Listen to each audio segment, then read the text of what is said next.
Assalamu alaikum and a very good morning to you all. I hope you guys are doing very well today and you're ready to kickstart your day with me, Maha Makhtoom. And unfortunately, because of the weather, because of all this virus and flus going around, Shahzad is not well today, so he won't be with us. But wherever you are, Shahzad, we hope you get better soon and will be back with us. Today, as you know, we'd like to highlight days that are being observed internationally. And within Pakistan, we like to observe these days because these issues affect us as well. Yesterday we were observing ataxia. We wanted to highlight the issues there, highlight that condition. It's a genetic condition which affects your motor controls and everything like that. So we had a show on that, and for the last 2 years we have been slowly but surely building up the awareness of it to the point that it is being recognized internationally, which is fantastic. Because at the end of the day, our job is to give you guys information so that you can improve your lives, or have more information so that you can make correct decisions on how you want to take things. Now, every day is an important day. Life is important, our health is important, and living to the maximum is important.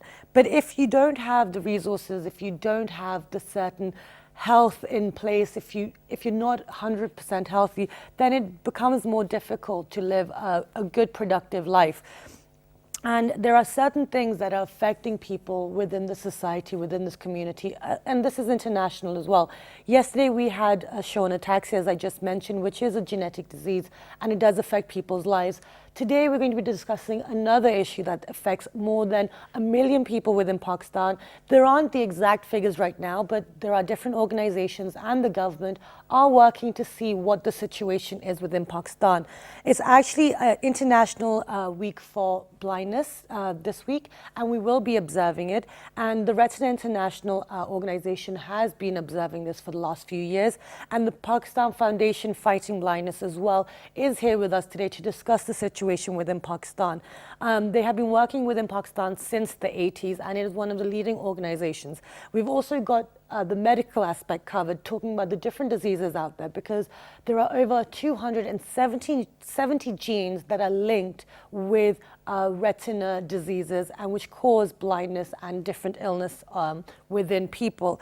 And the whole point of our show today is to get that momentum within the scientific, within the government and the civil society going, because if we don't focus on it, then the funding and the information gets lost, and people who are suffering with these issues, they tend to stay behind. And within Pakistan, when someone has an issue, we tend to close them off to the rest of the world instead of actually dealing with it and creating a conducive environment for them to live.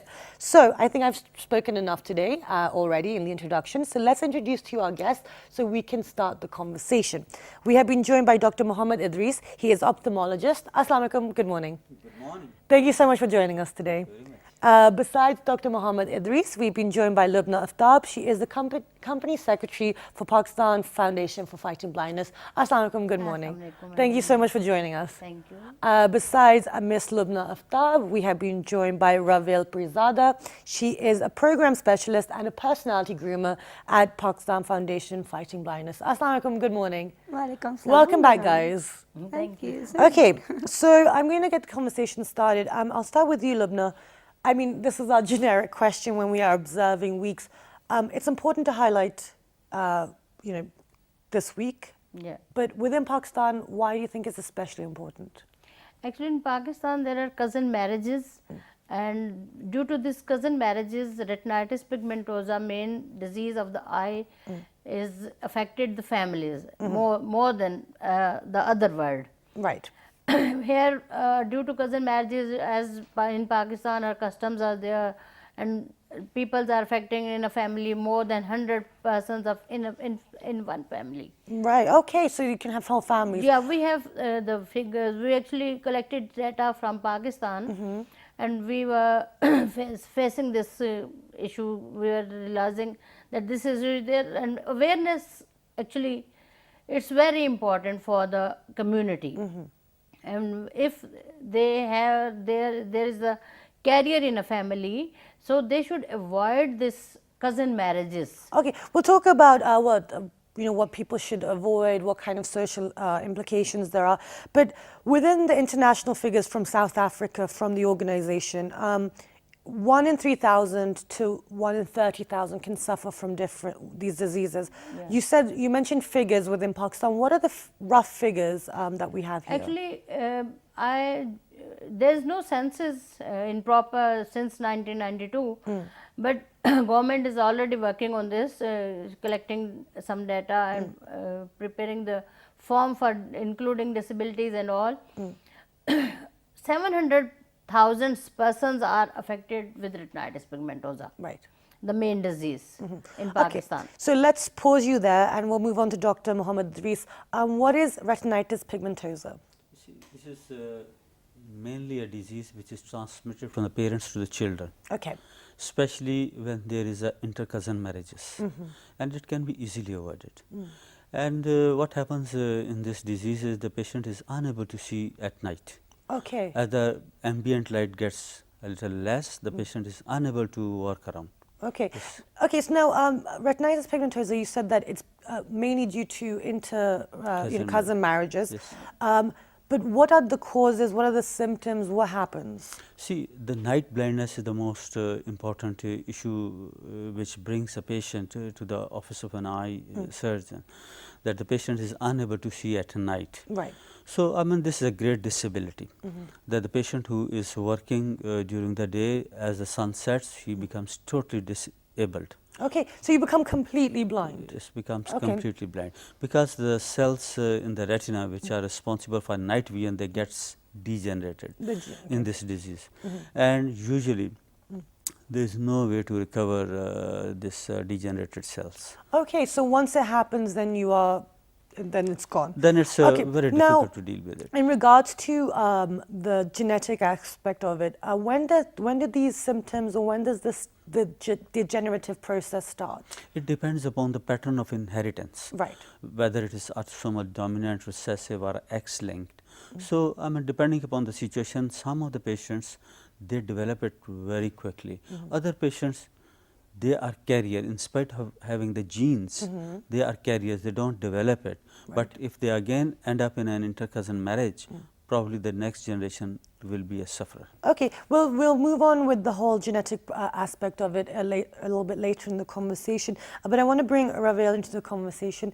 Tell us, last time we had a bit of your story, but tell us again, what happened with you? What was your situation? Basically, I belong to Multan, and I'm not a born blind.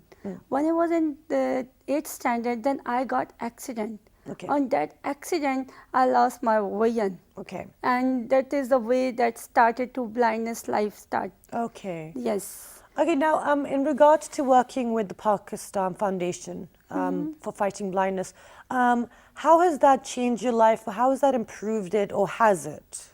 And you can be very honest.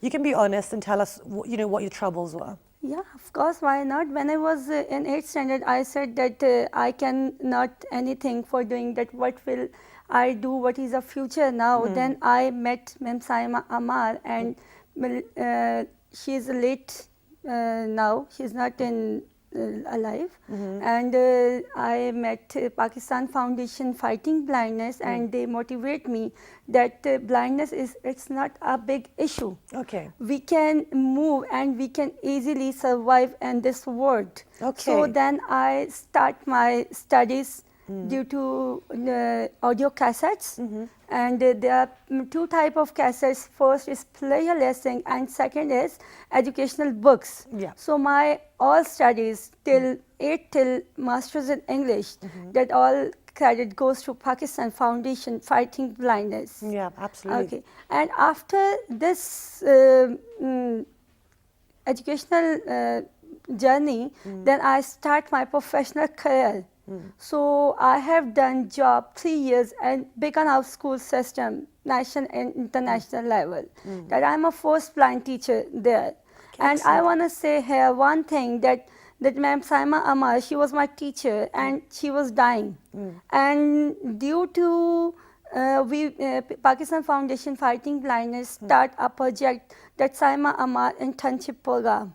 Excellent. On that internship program, I fulfill this journey also. Wonderful. Yeah. And that's fantastic that you guys are giving that platform. Yeah, after this job, I joined the Parliament House in Islamabad. Excellent. Yes, it's a private NGO, Center for Peace and Development Initiatives. There I was work as a program officer, but I observed as a journalist in Punjab Assembly. Since Excellent. 1 year I have done job there, then I thought and I realized everything is going fine. But I have no thrill in my life. I have no any aim, so I want to do lots of things for visual impaired person. I want to fulfill my Ma'am Saima's wishes. So I joined the Pakistan Foundation fighting Yeah. blindness. Great, Yes. and that's fantastic. I mean, that's a wonderful story, and it's so inspirational as well, especially within Pakistan when people at the smallest hurdle they give up and think, you know, what's the point? But now, bringing it back to the medical aspect of it all, Dr. Muhammad Idris, you talked about the genetic aspect of it, but as I mentioned in the introduction, there are over 270 genes linked to retinal diseases or impairment or visual impairment. So within Pakistan, what are the main causes apart from retinal pigmentosa? Was that right? Yes. And then, and what are the other ones? And also, what are the causes for the other diseases? You see, the other diseases, these are what we call senile macular degeneration.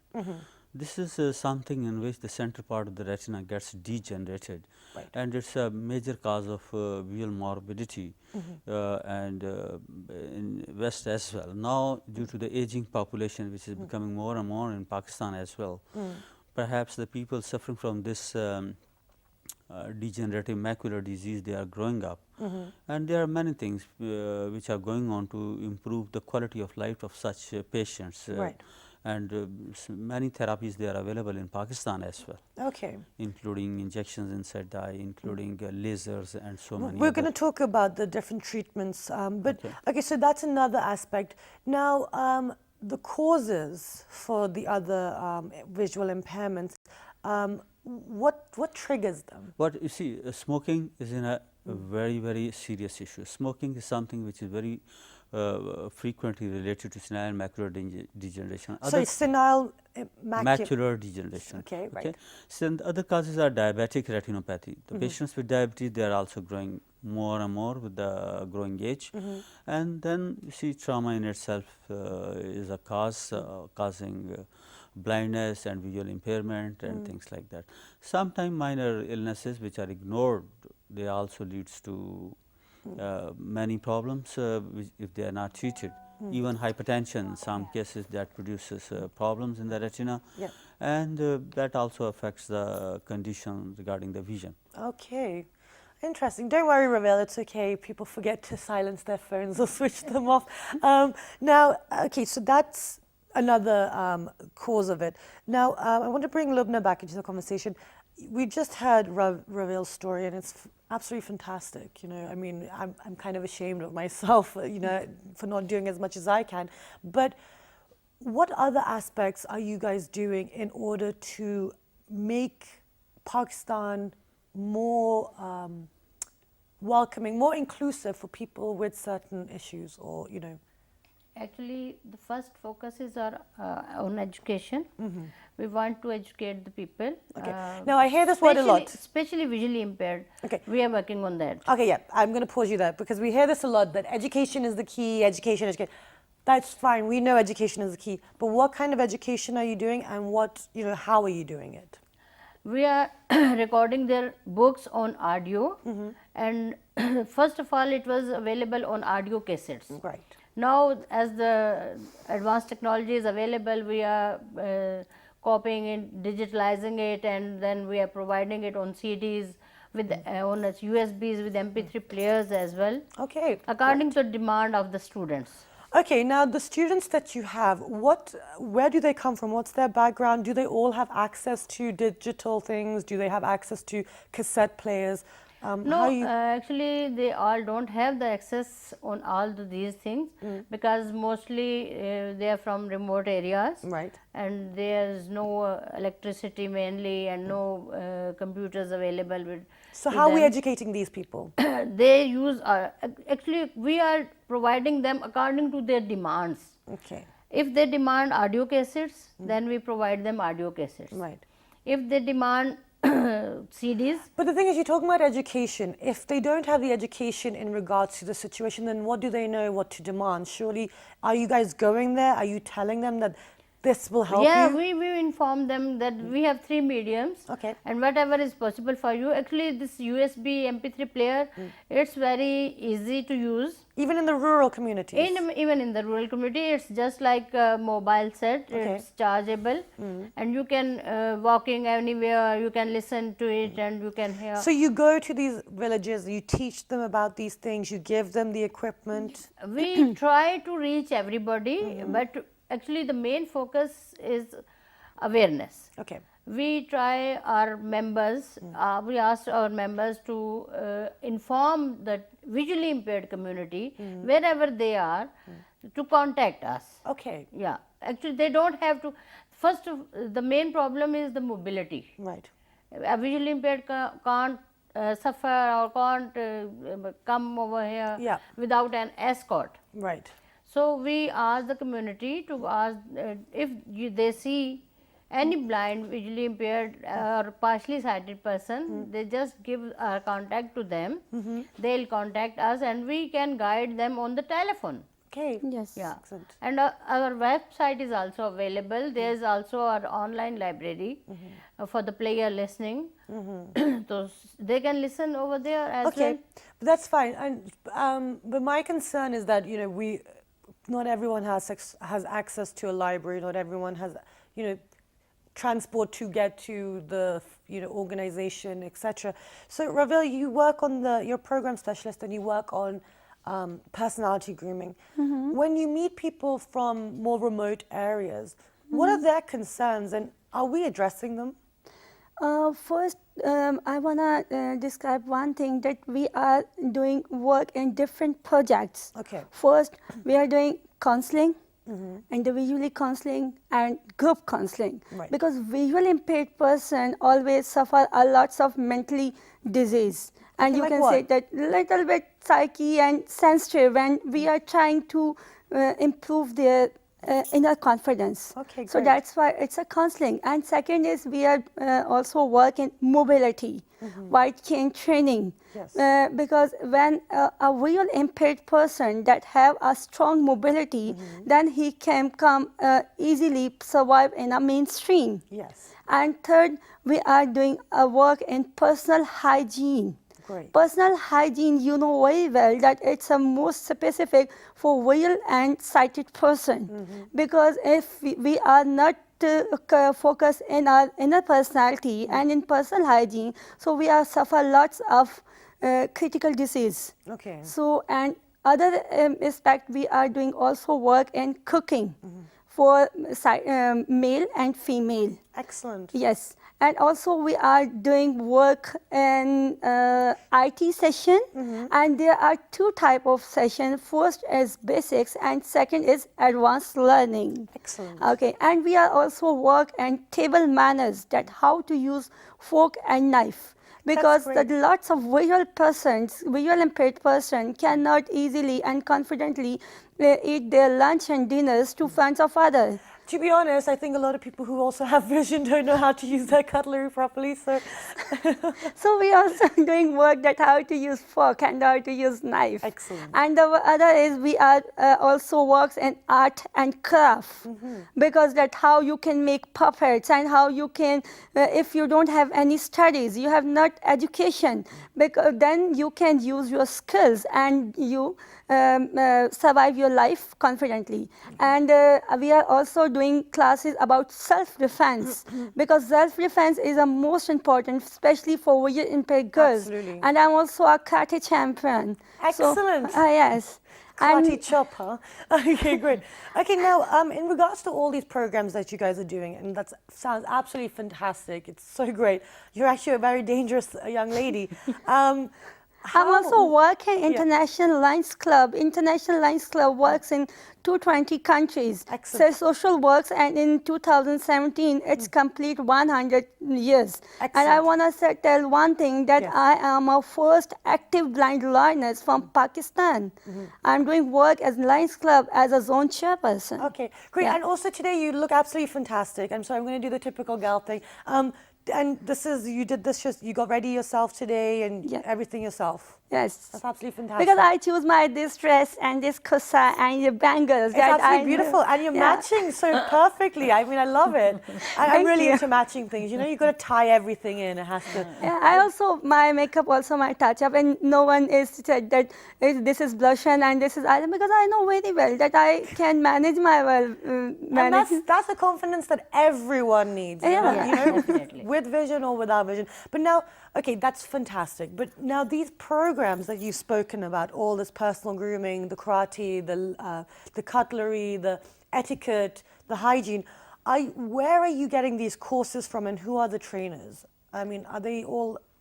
In trained? our Pakistan Foundation Fighting Blindness, Well, everything you've told me about. So where, you know, are these people all qualified to be teaching these things? Everyone's been done their criminal record check, and you know everything's fine.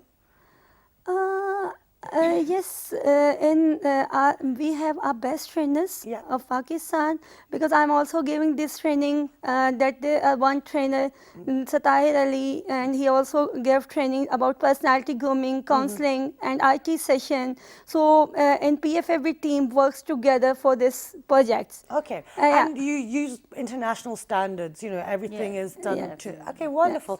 Now I want to bring Dr. Mohammed Idris back into the conversation.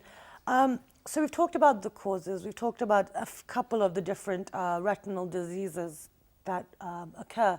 But now let's talk about the treatments and the medical aspect of it all. Within Pakistan, where are we in regards to treatment of eye care? I think there's a lot of place for improvement, and we need to improve upon regarding the management of this kind of patients. Probably we can help a lot, at least to delay the onset of visual handicap. Right. Especially regarding night blindness, we can Yeah. delay it to some extent, and a lot of research is going on from different aspects in different countries, including United States. In May, I was in Seattle in United States. They are working a lot on transcorneal retinal stimulation. Okay, what does that mean? That is something with the help of a device, you stimulate the retina, and they presented a very hopeful and favorable results for treating such a condition. Okay. And there are many things which are going, like gene therapy, like stem cell transplantation, and so many more things And are going on. artificial retinas. Artificial, that is Argus retinal implant, that is also working a lot. They are improving upon it. They have updated the previous models as well. And hopefully, with the passage of time, there will be there is Okay. expected to be a solution for it. Wonderful. So that's the international situation. So now within Pakistan, do we have all of these things? No, I believe probably we are far away. Okay. So we- what treatments do we have within Pakistan? You see, at the moment, probably what, in my knowledge, is only what we are offering is genetic counseling and visual rehabilitation. Okay, and what do these entail? Pardon? What do these entail? You see, what we educate the patients who is suffering from such disease like retinitis pigmentosa, that they should avoid inter-cousin marriages. Yeah. Because you see, many cases, you see, hereditary diseases, they are becoming common, especially in a society where there are inter-cousin marriages. If you can avoid it, probably you can avoid such a disabling disease in coming generations. Okay. Now, okay, that's fine. So that's the preventative measures, is kind of look into your family background, look into the medical history. But in regards to the treatment now, in Pakistan, what are we offering? Probably, in my opinion, as far as my knowledge is concerned, nothing much is being offered to treat such patients actively. Okay. So we have nothing? I believe so, and there is a need to do it. Maybe somebody is doing it, but not to my knowledge. No, I'm not kind of in shocked to hear that. Actually, So there is no treatment for no eye treatment, no issues. treatment for It's retinitis incurable pigmentosa. disease. Apart from what? Sorry? But what we can, there's one kind of surgery, it's a robotic surgery. Mm-hmm. So on that surgery, that the one kind of chip that it's connected to retina and brain, Yeah. that the visual RP patient can see little bit like shadow Mm-hmm. and nothing else. But otherwise, it's an incurable disease and there is no treatment in this world still. So then basically one has to just then fix the environment and raise the awareness. Okay, now in regards to stem cells and gene therapy, you mentioned the causes is, interfamily marriages, it's a hereditary disease. No one's attacking anyone, but, these are medical issues and they do increase when you don't freshen up the gene pool. Now, how do we change this kind of mentality? Because, a lot of children or, potential future adults will suffer due to our lack of understanding or unwilling to change. You see, important thing is to apprise the parents and the potential parents that in case if your future children or generation they suffer from such disease, it's going to affect their life and it's going to affect the life of the children as well. So basically, for the next few generations, you're just kind of messing it up. Yes. Okay. So I mean, and So especially fear, once, fear is the way. especially if you can avoid it. Okay, if you can It's avoid something it. which is avoidable. Okay, and you think it's avoidable? Yes, to a large extent, you can avoid such disability in the future generation by proper genetic counseling. Okay. Now, when doctors say genetic counseling, what is genetic counseling? Counseling means that inter-cousin marriages, the patients who is from one particular family, you should not get married in a family which is very close But to how them. do you counsel someone for this? See, it's very important to tell them that would you like your next generation to have such a disability? But surely by the time the patient comes to you, it'll be too late. Surely they're already married and have No, if children. at all it's there, at least we can tell them that For to the be next care- generation. next, and not only for next generation, for the next children as well. Okay. Now, Lubna, I want to ask you, you guys, you part of the foundation. What are you guys doing? You said it's about education, it's about raising awareness. You have pamphlets, you have the digital aspect. But, okay, we talk about education. We've seen the state of education. We've seen the way people think. Even, the most highly educated people have their blinkers on. How can we improve the understanding and make people realize that actually, this is very dangerous and you're actually really creating a lot of problems for your children? And what is the likelihood, what is the probability that the child will get this disease? Actually, there are many chances, and in Pakistan we conducted radio programs in local languages Wonderful. just to aware the people to avoid this cousin marriages. As mostly people we voluntarily with us and they do the programs in their native languages. But mostly in these cases people are not acting upon it, na? Okay. In Pakistan due to these cousin marriages and these relatives and all, they said we can't help it out Okay. due to the customs, Okay. Of Yeah. social pressures. social pressures. So that's what I'm talking about. So how do we change this? You see, what we can do, in my opinion, that you see, it's you have to tell them that do you want to inherit the disease or you want to inherit the property? Oh, wow, okay. Because you can inherit. Yeah, it's One thing, one thing or the other. People wants to inherit the property, but you must make them aware that there is a chance that you will inherit some diseases as well. Okay, So right. you can make a choice. So kind of blackmail almost, kind of. It's not a blackmail. actually, No, I'm joking, our I'm duty is joking. to aware the people, but the decision is there. Of course. We can't force them. Well, can we not? We can't. I'm just asking. we can't. Okay. we can't Okay. force them. Now, I want to ask Ravil, okay, because we're talking about trying to change people's perspectives and their outlook and approach to certain traditions within the society.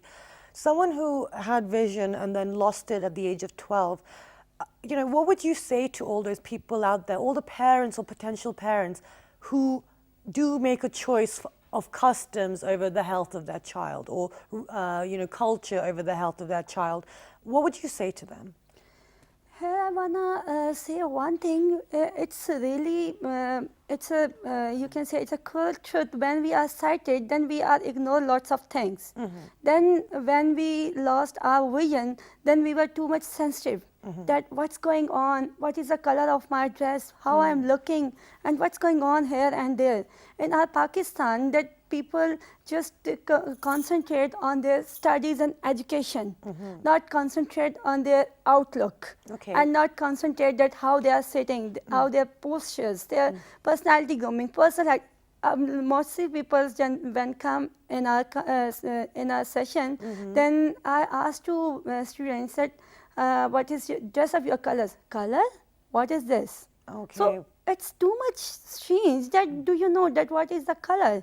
Even it's a late blind or it's a born blind.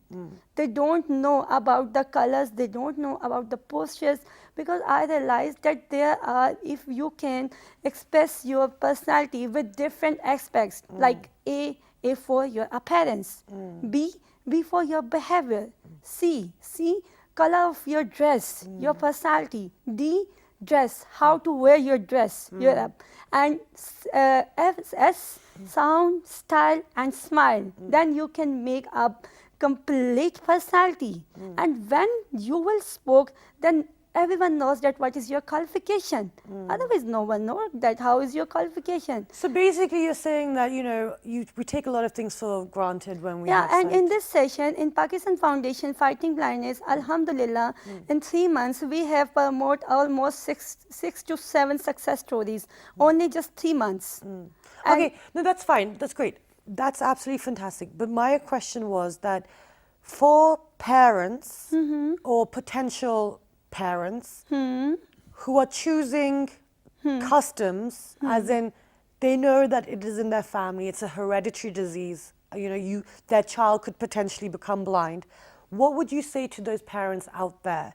You know, because people like Dr. Muhammad just said, that people, even though they know this is an issue, but they will still go down the customs and the traditions, even though it will be negative for their offspring or their future. What would you say to them? As someone who's living, you know, with blindness and is, you know, has had to make changes in their life, what, you know, was it difficult? What would you say? First, I want to say to all parents, they are looking, and that simply that the first, that stop cousin marriages, because if they because just focus on their generation future, and otherwise you have lots of people soundings that they are suffering in RP and different kind of eye diseases. So kindly refer them Pakistan Foundation Fighting Blindness. Then if I can do everything, so I think lots of parents have motivated that their children also in future they can do everything. Well, to be honest, I mean, people can write in and tell me if I'm wrong, but at the end of the day, people aren't as encouraging. When there is a child with less abilities, they are put on the side, they are sidelined, they aren't included within school activities. You know, for example, the mobility is, it's different, the resources needed are different. So at the end of the day, parents, I think you're making life a lot more difficult for yourselves as well, especially if it's avoidable. Now, going forward, Dr. Muhammad Idris, what would you like to see happening within Pakistan as an ophthalmologist? I believe that as the people gets more into education and they become more aware of these disabilities, probably people will rethink about this inheritance property, whether they want to inherit or they want to give their children property, or they want to give their children this disease. I personally believe that most of the people would like their children to have a happy and healthy life. Absolutely. And as the level of education grows, probably people will make a more wise choice. Okay, let's hope so. And how about you, Lubna? What would you like to now see? What's happening? What future upcoming research and projects are you working on? In near future, as Retina International is holding a World Congress every 2 years. Okay. And lots of things are doing, different countries are doing different on the research side. Right. And inshallah, we are hopeful that within a decade, will get the cure for this retinitis pigmentosa. And in regards to research and figures and statistics within Pakistan, what are you guys doing? Are you gathering them? We gathered this information, but actually it's not our duty, it's the government duty. But no. But it's No. Isn't it a roughly- collaboration? Yeah, it's a Is it? Are roughly you now million- shifting as the foundation? Surely you should be pushing for everyone to get together and get these statistics. Or are you just putting a blame on one person? No. We are not putting blame on one person. No, because we can always say we that. have a lovely I'm a actually social figure. show. I don't care about the political aspect. They have to do what they have to do. As individuals. We are an NGO, we don't have much sources to cover all over the Pakistan, remote areas, urban areas and all. But we are trying to, That's what I want to hear. we are trying to coordinate with the planning division, planning department, Excellent. which are focusing on the census, and we have already examined their forms and all. It was it was, I think so, they were starting this census survey in March, but it's delayed due to some unavoidable reasons. And inshallah we are also at our end we are also focusing to register as many persons with us as possible Okay. So from all over Pakistan. Okay, so that should give us a good kind of rough idea about what the numbers and Yeah, figures and are. roughly figure is 20 to 25 million in Pakistan, people suffering RP, and in whole country that 40 billion. That's a lot. Yes, and Pakistan 20 to 25 million. It's not a Small amount. small. It's not a small amount. Yeah, and some researchers says that RP occur due to poor food also, and cousin marriages also. Okay. So basically, Let me correct it. You see, Yeah. poor food is not associated with retinitis pigmentosa. Poor food means a lack of vitamin A, and Yes. that is happens in a society, in a country Yes. where there is not enough nutrients also in their diet, That and is this poor is more common in Africa. And this is a treatable disease, especially in the early part of it. and that's why they say you should have carrots, I correct? believe so. Yes, carrot is a major source and a rich source of Great. the vitamin A. Wonderful. Thank you so much for your time. We've run out of time, but it's been absolutely a pleasure talking to you and getting all the information out of you guys. Thank you so much. Thank you. Okay, guys, I hope you enjoyed the show. We had a very interesting discussion about the situation within Pakistan, what's happening, what projects are out there, what foundations are out there. And this is kind of avoidable. Cousin marriages, interfamily marriages, not refreshing the gene pool causes a lot of visual impairment within children. It is up to you guys if you want to make your child's life easy or difficult.